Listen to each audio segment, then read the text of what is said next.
Hello friends, कैसे हैं आप सब। This time I am here to share with you some presentation skills in your exams which can definitely bring you bonus marks. इनमें से कुछ tricks ऐसी होगी जो आपके लिए नहीं हो और कुछ जो आपको शायद पहले से पता हो, बट इवन देन उन्हें भी सही टाइम पे रिकॉल करना becomes important. Okay, before we proceed, do subscribe to my channel to get an update to a lot of innovative ideas and strategies for preparation. So, come on, let's get started. Start every answer, even sub part of the answer, from a new page. इससे आपकी answer sheet और ज़्यादा organise लगेगी. Don't try to save paper in exam. Every sub part of the answer should be named correctly and completely.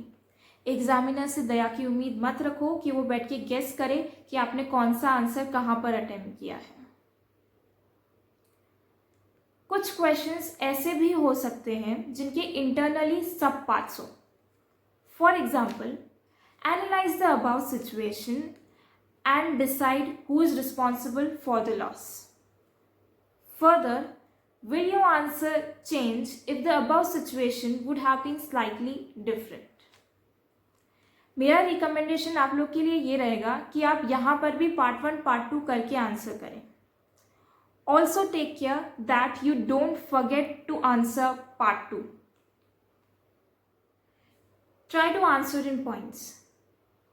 Points की numbering अगर difficult लगती है तो फिर you can use bullets.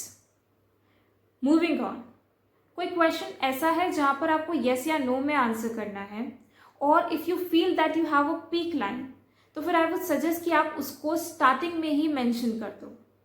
This way examiner straight away convince हो जाएगा that you know the answer and अब उसे सिर्फ नीचे का एक्सप्लेनेशन ही देखना है.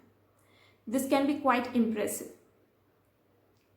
Highlighting your headings is a good presentation skill, पर इसका ये मतलब नहीं है कि आप डबल अंडरलाइन करोगे या फिर कोई दूसरा डिफरेंट कलर पेन यूज करोगे. A single line with a bare hand will work. आप ब्लॉक हैंड राइटिंग में भी लिख सकते हो. You will have to see what works for you. Handwriting का अच्छा होना ज़रूरी नहीं है, but it should be readable. कई सारे स्टूडेंट्स को P&L और बैलेंस शीट साइमल्टेनियसली अटेम्प्ट करने की हैबिट होती है. दे शुड मेक श्योर कि P&L के लिए सफिशिएंट स्पेस छोड़ी हुई हो. A lot of practice is required for this, and for this I recommend you कि आप मेरा लास्ट वीडियो जा करके देखो on importance of attempting past year question papers. Rough workings on fair sheet is not at all presentable. इससे तो better है कि आप लोग एक शीट को मेंशन कर दो एज अ रफ शीट और उसके ऊपर अपनी सारी वर्किंग्स करो. आई स्टिल रिमेंबर मैंने अपने इसका के पेपर में भी एक रफ शीट यूज करी थी just to recall my points. And last both 3 points which are in fact the rules. Questions can be attempted in any order, but एक क्वेश्चन के सारे सब पार्ट्स को एक साथ ही अटेम्प्ट करना होता है. For questions that have choice in between them, अगर किसी स्टूडेंट ने सारे के सारे क्वेश्चंस अटेम्प्ट कर लिए हैं तो जो लास्ट वाला क्वेश्चन है उसको कंसिडर नहीं किया जाता है.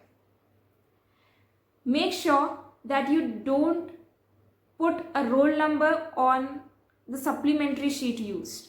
It is not allowed. Friends, आप लोग तो अपने एग्जामिनर के पास जा नहीं सकते हो. कुछ जाता है तो आपकी आंसर शीट्स. तो बस प्रेजेंटेशन ऐसी होनी चाहिए जो स्टेप स्टेप पर एग्जामिनर से आपके लिए नंबर मांग सके. Well, that's it for the video. Don't forget to like, share and subscribe. Mine is a very new channel and I need your support to keep me motivated.